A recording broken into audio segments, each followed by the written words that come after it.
de chompas, mi casaca de mucha con calor, con frío, digo. Entonces nada de chompa porque acá tienen todas, acá se escriben todas las, ya han mandado todos, ahí se ponen todas las células habidas por haber se ponen en el brazo. Así que nada de casacas y las chicas con su pelo recogido. ¿Sí? ¿Ok? Y estudien, ya les queda solamente 2 semanas, la semana, el día, miércoles 15 tenemos el examen final. Muy bien, vamos a ver hoy día. Hoy día vamos a ver todo lo que es tubo digestivo, desde el esófago hasta lo que es el canal anal. Muy bien, tenemos un pequeño caso acá. Tenemos un paciente de 42 años, ejecutivo, llega a consulta por un dolor ardiente en la boca del estómago. ¿Cómo se llama esta zona del estómago? ¿Esta zona del estómago? ¿Esta zona? ¿Cómo le llaman anatómicamente? ¿Esta zona? El estómago está dividido en 9 cuadrantes, ¿no? Fosa ilíaca, epi, gas, es el epigastro, epi encima, epigastro. Y cuando hay dolor en esta zona, se dirá que es una epigastral.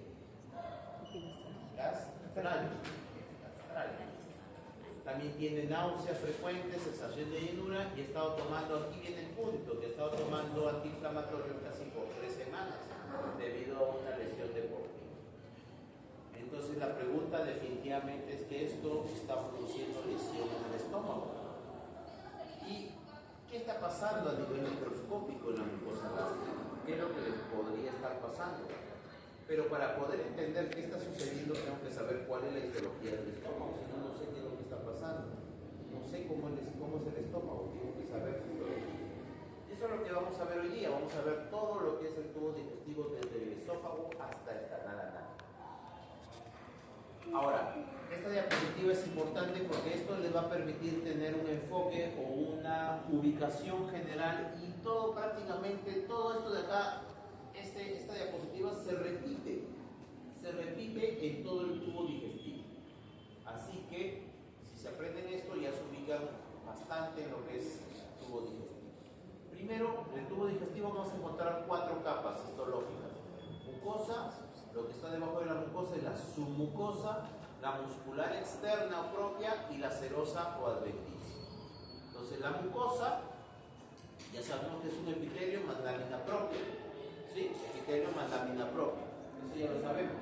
Lo hemos visto en toda mucosa. La mucosa nasal, la mucosa bronquial, la mucosa de la vejiga, la mucosa del uréter. Siempre es epitelio más lámina propia. La diferencia con el tubo digestivo es que se agrega muscular de la mucosa. La mucosa del tubo digestivo tiene 3 capas: epitelio, lámina propia y muscular de la mucosa. Sí, muscular de la mucosa. Tiene 3 capas histológicas. Luego, debajo de la mucosa tenemos la submucosa. Entonces, la submucosa se caracteriza porque encontramos el plexo submucoso de Meissner. Se va a repetir, todo el tubo digestivo tiene inervación. Plexo submucoso de Meissner. Plexo submucoso de Meissner. Y no hay glándulas en la submucosa, excepto en el esófago y el duodeno. Excepto en el esófago y el duodeno. Son los únicos lugares que tienen glándulas en el esófago. Luego tengo lo que es la muscular propia, que es músculo liso y que tiene cile, circular interna y longitudinal externa. Y tengo una serosa o adventicia. Serosa o adventicia. Esta estructura se repite en todo el tubo digestivo. Mucosa con 3 capas, la submucosa con su plexo nervioso de Meissner. No hay glándulas excepto en el duodeno y en el esófago. El muscular propia, que tiene un plexo mientérico de Auerbach, y la serosa o adventicia. Tengo mucosa, submucosa, muscular y la serosa. Vamos a ver el esófago. El esófago es un tubo que tiene una mucosa, miren lo mismo. Tiene una mucosa, un epitelio, una propia, una muscular. Lo mismo. Pero ¿cuál es lo que va a variar? Va a variar el epitelio. Es un epitelio estratificado plano no queratinizado. El esófago es algo que recibe roce. Es un epitelio estratificado plano no queratinizado. La submucosa, encontramos el plexo de Meissner. Es bonito, el plexo nervioso de Meissner. Pero ¿qué pasa? Acá encontramos glándulas, no se olviden. Vamos a encontrar glándulas en la submucosa del esófago y en la submucosa del duodeno. Acá tenemos una pequeña variación. La muscular hemos dicho que es músculo liso, pero en el esófago tiene tres partes. La tercio superior es músculo esquelético, el tercio medio es músculo liso con esquelético y recién el tercio inferior viene a ser músculo liso. Y tengo adventicia o serosa. Principalmente el esófago, que es torácico, no tiene serosa que lo cubra. La pleura cubre el pulmón. El pericardio cubre el corazón. Y el peritoneo la cavidad. O sea, el esófago no tiene serosa. Excepto cuando penetra el diafragma y llega a la cavidad. Ese pedacito de esófago de 1 o 2 centímetros que está dentro de la cavidad, ese pedacito de esófago es el que tiene serosa, pero principalmente es adventicia. Miren, epitelio estratificado plano no queratinizado, lámina propia, muscular de la mucosa, submucosa y muscular externa o propia. Muscular externa o propia. Miren, una endoscopía y a nivel del esófago se ve esta estructura que parece una salchicha. Lo que vemos ahí es una varices esofágica.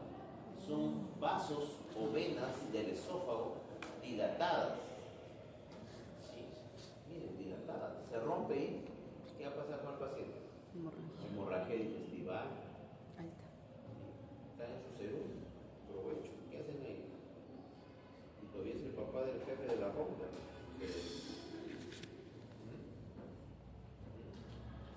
Bienvenidos. ¿Qué hacen ahí? Por eso que de una vez tienen que ponerse a estudiar, que tienen 7 años, 6 años, 5 años para poder ver cómo lo solucionan. Muy bien. El estómago tiene 4 regiones: el cardias, el fondo, el cuerpo y el antro, anatómicamente, pero histológicamente el fondo y el cuerpo tienen similar histología. Yo no puedo diferenciar entre un fondo y un cuerpo. Yo no puedo diferenciar entre un fondo y un cuerpo. ¿Sí? Yo no puedo diferenciar entre un fondo y un cuerpo.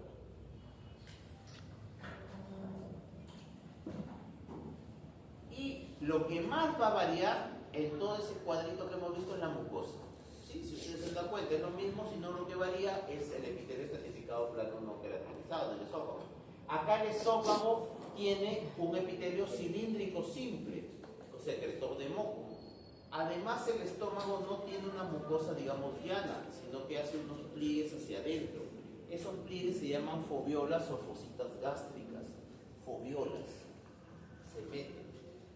La lámina propia está llena de glándulas gástricas. Y luego ya tengo la muscular de la mucosa. Entonces, esas son las variaciones que voy a tener en la mucosa. Entonces, se dan cuenta que lo que varía es la mucosa. Es decir, si yo me aprendo bien ese cuadro al inicio y me aprendo la mucosa del esófago, la mucosa del estómago, la mucosa del intestino delgado, la mucosa del intestino grueso, prácticamente tengo el 60-70% del tubo digestivo. El resto son pequeñas variaciones. ¿Sí? Son pequeñas variaciones. Miren. Epitelio cilíndrico simple, el estómago. Y el epitelio se mete y vuelve a salir. Se mete y vuelve a salir, se mete y vuelve a salir. Esas son foviolas. Y se comunican con las glándulas gástricas que están en la lámina propia. En la lámina propia. Esas son las características de la mucosa gástrica. Entonces las glándulas fúngicas, que son generalmente las modelos, las características, las más académicas para estudiar, tienen tres zonas: el istmo, el cuello y la base. Y estas glándulas no solamente están formadas por un tipo de célula, está formada por 6 tipos de células. Las células de recubrimiento, que ya la vimos, las células regenerativas, las células mucosas, las células oxíntecas o parietales que producen ácido clorhídrico, las principales osmógenas que producen pexinógeno y otras enzimas, y las enteroendocrinas. Quiere decir que las células fúngicas gástricas están formadas hasta por 6 tipos de células: las de recubrimiento, las regenerativas, las mucosas, las parietales que producen ácido clorhídrico, las principales osmógenas que producen pexinógeno y otras enzimas, y las enteroendocrinas.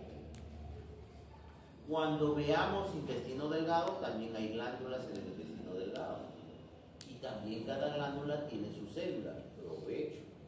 Y cuando veamos el colon, también tiene sus glándulas, y cada glándula tiene su célula, provecho. O sea que solamente con células me hago un examen. ¿Sí? Pero fácil. Todas células nacen de otras células, ¿sí o no? ¿Sí? Entonces, ¿cuál es la que se va a repetir siempre? La regenerativa. Es decir, en las glándulas del intestino delgado hay regenerativas. Las intestino, endocrinas, quiere decir que están en todo el tubo digestivo, también son otras células que se repiten. Entonces yo tengo 2 células menos que memorizar. ¿Sí o no? O sea, en las glándulas del colon hay células enteroendocrinas. Sí. ¿Hay células regenerativas? Sí. Ahí ya tengo, ya, fíjate. Ya tengo 2. Tengo 2. Y acá está más o menos donde se ubican en cada zona del cuello, en cada zona de la glándula. Miren, las glándulas parietales oxíntecas que producen ácido clorhídrico se ven rosadas intensas, ya lo vamos a ver en la práctica. Y las sigmógenas o principales se ven de un color basofílico. Principales y parietales, basofílicos. Y acá tenemos las enteroendocrinas. Este es un poco nada más. ¿Sí? Ahí tenemos la A, la D, la E, la G, la I, la S, la N. Hay un montón. ¿Sí? Doctor, ¿para qué me sirve? Sí, les va a servir para fisiología y para entender cómo funciona el estómago. Cuando ustedes comen su pollo a la brasa, ¿sí?, su pan con mantequilla, su palta, esa grasa llega al duodeno. Esa grasa hay que destruirla, hay que hacer las partículas más pequeñas. Para eso interviene la lipasa pancreática e interviene la bilis. Entonces, ¿cómo sabe? Cuando llega esa grasa al intestino delgado, hay las células I. Las células I secretan colicistoquinina. Y la colicistoquinina libera contracción de la vesícula biliar. La vesícula biliar comienza a contraerse y comienza a botar la bilis que almacena. Y la bilis comienza a destruir la grasa. Por eso es que los pacientes que tienen cálculos en la vesícula, cuando comen grasa, comienzan a tener cólico. ¿Por qué? Porque el cálculo está fluyendo y la vesícula quiere bombear, pero no puede. Y le duele. Entonces, ¿por qué le duele? Histología básica. Porque hay una célula así en el intestino delgado que secreta colicistoquina. Lo mismo sucede con el páncreas. Hay que tener cuidado. Por eso que el paciente que tiene pancreatitis no le va a sacar comida. ¿Sí o no? Peor. O también cuando hay comidas muy pacientes que a veces llegan con dolor, generalmente el dolor periumbilical muy intenso, hiriente, como de puñalada. Señor, ¿y por qué ha pasado? Lo que pasa, señorita, es que estaba en una fiesta. Ah, ¿y ahí qué pasó? Sí, hemos estado tomando y comiendo 3 días. Pancreatitis. Pobre páncreas, pero lo ha hecho trabajar el pobre páncreas 3 días seguidos sin parar. Se inflama. Ahí está. Pero gracias a todas estas células. Entonces, de este cuadro salen como 10.000 preguntas. Los gránulos no les voy a preguntar, porque ya eso ya no tiene sentido, pero esto sí. La secretina, mira, estimula la liberación del líquido bicarbonato por el páncreas. La gastrina ¿Ve? La célula G, gastrina, que está en el estómago, produce secreción de ácido clorhídrico. ¿Sí? ¿Cómo se llamará el tumor de la célula G? Que produce gastrina. Gastri. ¿Cómo es tumor? ¿Cómo? Gastrino. ¿Cómo se dice tumor? Gastrinoma. Gastrinoma. Entonces, ¿qué es un gastrinoma? De la célula. Ah, ¿y qué manifestaciones clínicas tendrá el paciente? Ah, hiperacidez, úlceras gástricas, histología básica. ¿Ven cómo funciona la medicina? No tengo que estar memorizándome todas las manifestaciones clínicas de todas las enfermedades habidas y por haber. Yo más o menos sabiendo mi histología, mi medicina básica, mis ciencias básicas, puedo inducir más o menos qué manifestaciones clínicas puede tener el paciente. Después voy y leo, porque hay otras que son propias de la enfermedad, pero ya me ayudo, ya no todo lo tengo que memorizar. Todavía le falta 5 años. ¿Cuántas enfermedades que le falta revisar? Le faltan las enfermedades del corazón. ¿Qué más? ¿Qué más? Neuro, oftalmo, otorrino. ¿Qué más? Cirugía, traumatología, nefrología. Cada uno tiene sus enfermedades características. ¿Cómo lo van a aprender? ¿Sí? Entonces ya vayan aprendiendo cómo. ¿Sí? Así funciona. Y al final todo es lo mismo. Van a regresar siempre a las ciencias básicas. Dermatología, psiquiatría. El cardias tiene una histología similar, pero no igual al antro, pero tiene unas fobiolas más superficiales, no son tan profundas como en el fondo del cuerpo. Miren, el antro se ve principalmente claro porque tiene gran cantidad de células mucosas. La histología, y ahí viene la submucosa. ¿En la submucosa qué vamos a encontrar? ¿Glándulas? No, porque solamente hay glándulas en el duodeno y en el esófago. Plexo submucoso de Meissner, que ya lo conocemos. La muscular, músculo liso, pero acá viene una pequeña variante. El plexo de Auerbach continúa, pero viene oblicuo interna, circular media y longitudinal externa. Y tenemos la serosa. Y acá tenemos, bueno, ustedes felizmente creo que no fuman, está bien. Creo que cada vez se fuma menos, aunque ahora creo que más las mujeres fuman más que los hombres.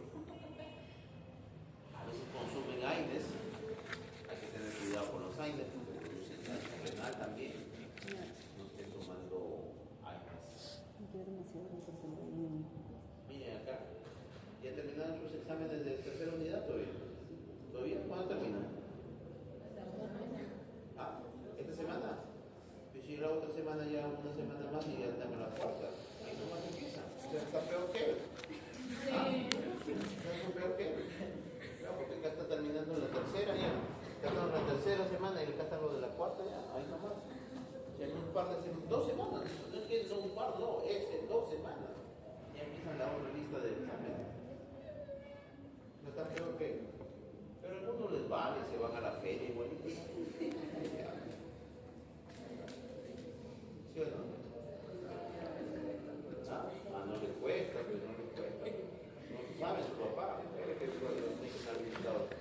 algunos se van a comer su menú, algunos por ahorrarse, ¿no? Tan que ahorran su comida, ¿no? En el mundial, terminan comiendo su menú de 5 soles, ¿sí? ¿Ese menú de 5 soles hay? 6 soles. ¿Sí? ¿No? De 6 soles hay. ¿Sí? 6 soles, está con la tía veneno. Pero ¿qué pasa? ¿Ven estas comitas de acá? Esas comitas de acá es el Helicobacter pylori. El Helicobacter pylori no se ve en el microscopio así como el mecanismo que ve en su gráfico con un tentáculo y sus proteínas. Se ve así el Helicobacter pylori. A la hora que ustedes piden más ají, ¿no? Más ají. Ahí está la hierbita. El Helicobacter pylori se comporta como una noxa. ¿O es normal tener Helicobacter pylori? Entonces se comporta como una noxa. Y ante una noxa, ¿cómo se defiende el cuerpo? Con caldera, con fiebre, con inflamación. noxa. El primer mecanismo es la inflamación.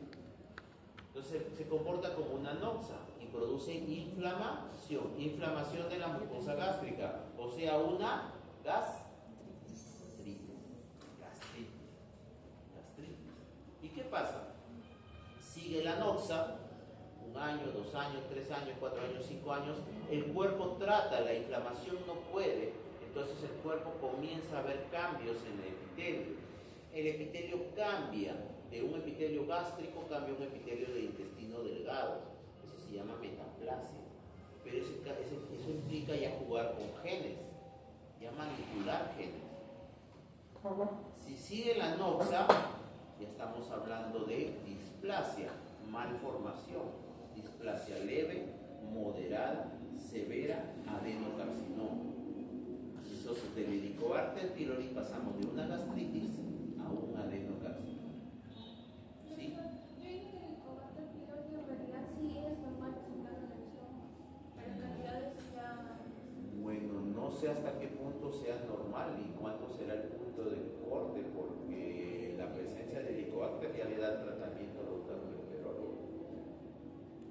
Porque nosotros informamos, el Helicobacter se informa generalmente por cruces, ¿no? O sea, 0 cuando no vemos nada, 1, 2 o 3, a veces ya con una le dan tratamiento.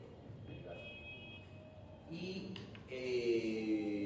entre más tiempo estén expuestos, entre otra cosa también, el Helicobacter pylori, cuando vemos en la biopsia, solamente estamos viendo un pedacito de mucosa gástrica. Es decir, el hecho que ella tenga, no sé cuánto, si habrá más en el otro lado del estómago, porque en la biopsia solamente sacan pedacitos, sacan generalmente 2 o 3, lo ideal sería que sean 6. Entonces ya te dice que algo debe haber. Y la otra también que te puede llevar al Helicobacter pylori es al linfoma gástrico. La inflamación crónica hace que los linfocitos, que son los que aparecen en la inflamación, en algún punto muten y vas a llevar a un linfoma gástrico. Es decir, cuando a veces hablamos de cáncer, a veces hablamos de radiación, a veces pensamos en Chernobyl, pensamos en bombas nucleares. Es infeccioso, causas infecciosas. Entonces te puede llevar a un linfoma, a un adenocarcinoma. Miren, una úlcera gástrica. Una úlcera gástrica. Miren la mucosa, ¿ven? Mucosa, muscular, mucosa, y acá desapareció, ¿ven? Desapareció el estrés, los AINES, ¿sí? Los AINES, el estrés, la alimentación, el alcohol, el tabaco, lesionan todo esto, ¿ven? Y va destruyendo, ¿ven? No hay mucosa, no hay submucosa, sigue la muscular, llega la serosa y se perfora. Perforación gástrica secundaria a una úlcera gástrica. Hay colegas que han llegado a la emergencia por eso. ¿Sí? Acá, ¿sí? Por úlcera gástrica.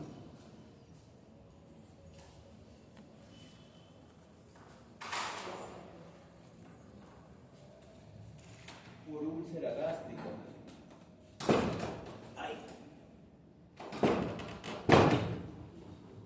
Úlcera gástrica. Entonces, esa es una úlcera gástrica. Ahora pasamos al intestino delgado. El intestino delgado tiene 3 porciones: duodeno, yeyuno e ilio. ¿Sí? Duodeno, yeyuno e ilio. Ahora, hasta aquí hemos visto que el esófago tiene un epitelio estratificado plano no queratinizado. El estómago tiene un epitelio cilíndrico simple, con invaginaciones que forman las foveolas y tengo mis glándulas gástricas en la lámina. El intestino delgado tiene otra función, la de absorción.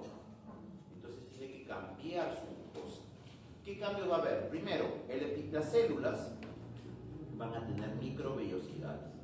¿Se acuerdan de microvellosidades? Ya hemos visto en el túbulo proximal, para ayudar a reabsorber. Eso aumenta casi el 20%. O sea, las microvellosidades son pliegues de la membrana celular. Luego tengo las vellosidades, o sea, encima que hay microvellosidades tengo las vellosidades, es decir, la mucosa del intestino se pliega y forma unos pliegues, forma unas invaginaciones, unas digitaciones. Esas son las vellosidades, aumenta hasta por 10 la superficie.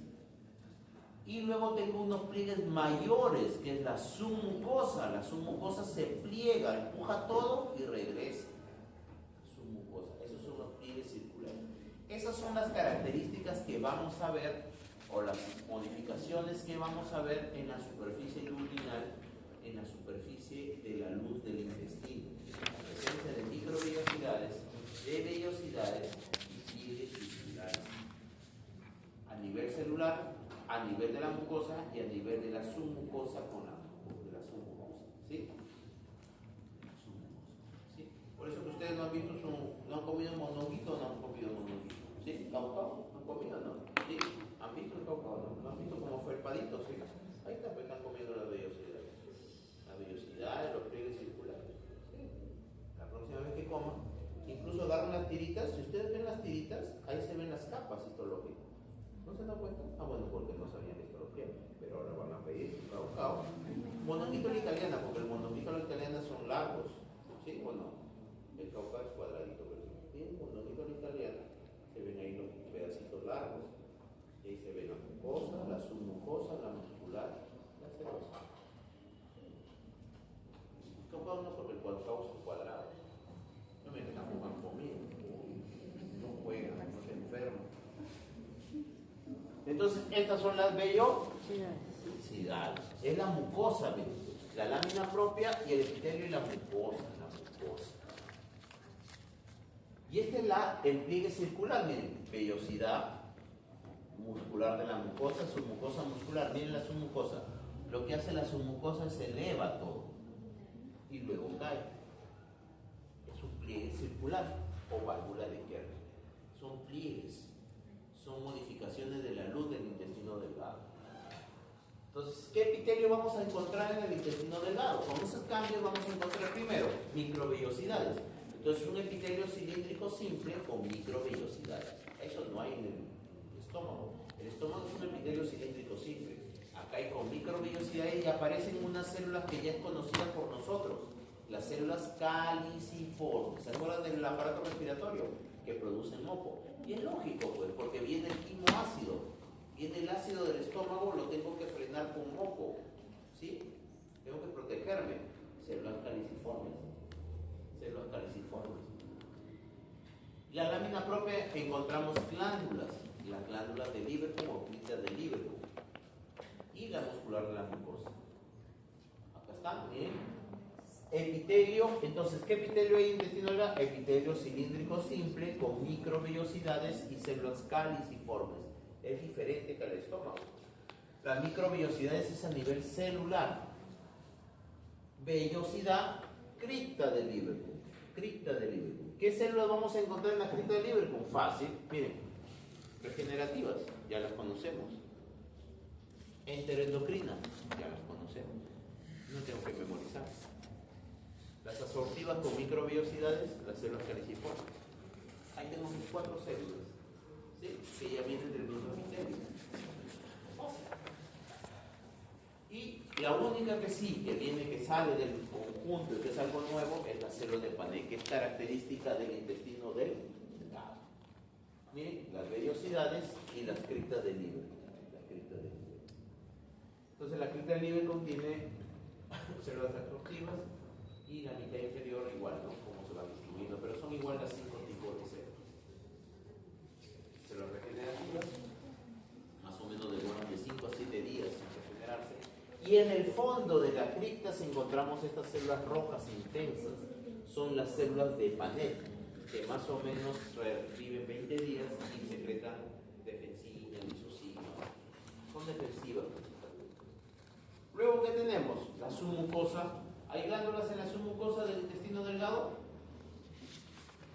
Sí. ¿En dónde?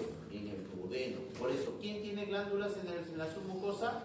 El duodeno y el esófago. Son los únicos que tienen. Luego tengo la muscular normal, con mi plexo de Auerbach y mi serosa. Nada del otro mundo, ¿ven? Entonces se dan cuenta lo que cambia es la mucosa. Es decir, si yo me estudio mi cuadro inicial, luego me estudio la mucosa del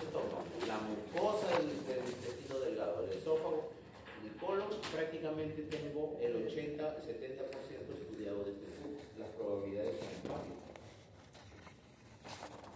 Miren, vellosidades intestinales, vellosidades. Miren cómo la submucosa viene, empuja un pliegue circular, forma un pliegue circular. ¿Será duodeno, yeyuno o ilio? Yeyuno. ¿Por qué? Pero el pliegue circular también hay en el duodeno. ¿Ah? ¿Por qué? Las cristas también hay en el duodeno, yeyuno, ilio. Si fuera duodeno, ¿qué habría acá en la submucosa? Glándulas. ¿Hay glándulas? Entonces no es duodeno. Y si fuera ilio, tendría que tener las placas de Peyer. ¿Se acuerdan tejido linfoide? Placas de Peyer, de bastante tejido linfoide. No hay. Entonces, como no hay glándulas, no es duodeno. Como no hay glándulas, no hay tejido linfoide abundante, no es ilio. Entonces me quedo que es yeyuno. Es yeyuno. Acá sí ven vellosidades y glándulas en la submucosa. Glándulas de glándulas.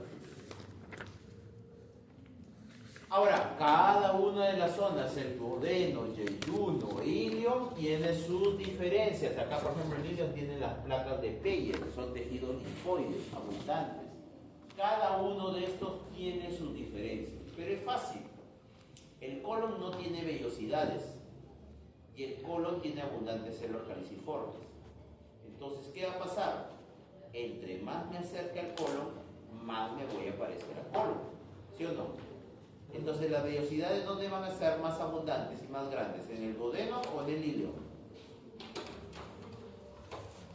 ¿Sí o no? ¿Dónde van a ser más abundantes y numerosas y grandes las vellosidades? ¿En el duodeno o en el ilio? ¿Ah? Duodeno, porque conforme yo me voy acercando al colon, se van haciendo más pequeñas y menos numerosas para llegar al colon a desaparecer. Las células caliciformes son abundantes en el colon. Entonces, ¿dónde va a haber más células caliciformes? ¿En el duodeno o en el ilio? En el ilio. ¿Ven? Sencillo. Si yo lo estudio así, con lógica, es mucho más fácil de estudiar. Si lo memorizo, lo puedo memorizar, pero no le voy a encontrar sentido y al día siguiente me voy a olvidar. Y cuando tenga que llevar patología, voy a tener que revisarlo. Y cuando lleva gastroenterología, faltaban las enfermedades gastroenterológicas, aprovecho. Voy a tener que revisar otra vez mi histología gástrica. Y luego pasamos al colon. El colon tiene el ciego, colon ascendente, transverso, descendente, sigmoides y recto. El colon es similar al intestino delgado. La diferencia son que no hay vellosidades, no hay vellosidades. Tiene cripta de Lieberkühn, o sea, ojo, hay cripta de Lieberkühn del intestino delgado y cripta de Lieberkühn del intestino grueso. La diferencia es que no hay células de Panel. Después se repite. No hay células de Panel. Después hay células absortivas, porque en el colon también se reabsorbe agua. Células caliciformes, hay abundantes. Después todo es igualito. La muscular externa tiene unos pliegues que son las austras del colon y después tengo la serosa. Miren, colon, no hay vellosidades. El apéndice secal se comporta como un colon, mucosa, submucosa, muscular externa y serosa. ¿Sí? ¿Qué tiene? Abundante tejido linfoide. Abundante tejido linfoide y tiene tejido adiposo en la submucosa. Eso es lo característico del apéndice secal. Tengo gran cantidad de tejido linfoide en la mucosa submucosa. La inflamación del apéndice será apéndice. Y para terminar, lo que tengo el recto, la parte final, el recto y el canal anal o conducto anal. Esta porción de 4 centímetros, que es una porción que tiene esta histología, va a pasar tiene un epitelio cilíndrico simple que cambia a un epitelio estratificado plano no queratinizado. ¿Sí? Este punto del canal anal donde cambia de cilíndrico a estratificado plano, esta línea se llama línea pectinada, o línea pectina o pectinada. Ese cuadro que hemos visto de mucosa, submucosa, muscular, serosa adventicia, ¿se repite o no se repite? ¿Sí? Se repite en el esófago, en el estómago, en el intestino delgado, en el intestino grueso. Se repite hasta acá, hasta la línea pectinada. Se respeta hasta acá. Después de acá, no. Acá esto de mucosa, submucosa, muscular, se pierde. Hasta acá, sí. O sea, se respeta ese esquema se respeta hasta la línea pectínea del canal anal. Mucosa.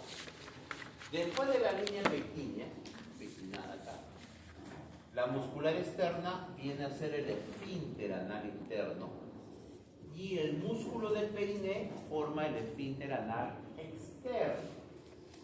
Lo mismo que el urinario, ¿se acuerdan?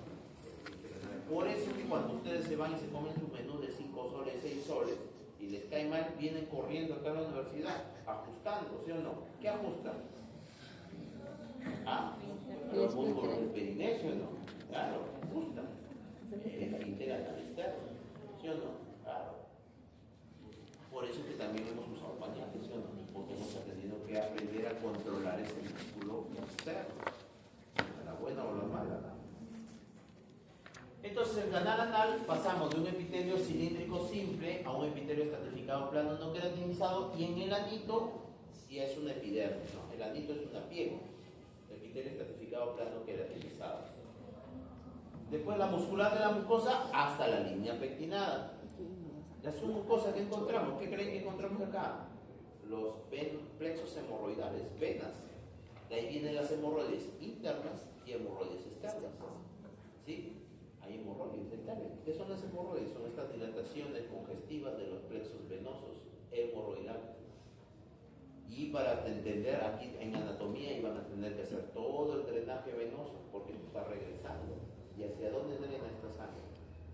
¿Estas venas a dónde drenan? ¿Sí?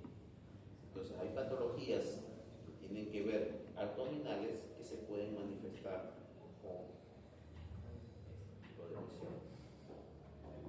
Muscular solamente hasta la línea pectinada.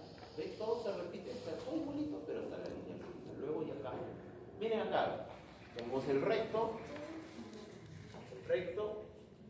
y acá en el canal anal, mucosa, submucosa, muscular externa, adventicia, y en la línea pectínea, que es acá que cambia el epitelio, miren cómo la muscular se pierde, forma el esfínter anal, y el músculo se pierde. Esta histología me parece de un colon, pero esta parte de acá no. Es diferente. Todo es hasta la línea pectinada.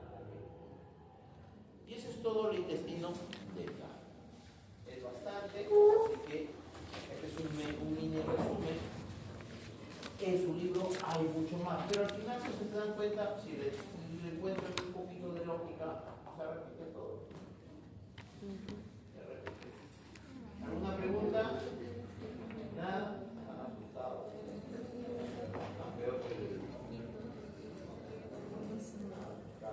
Ya me chutó. alcalde.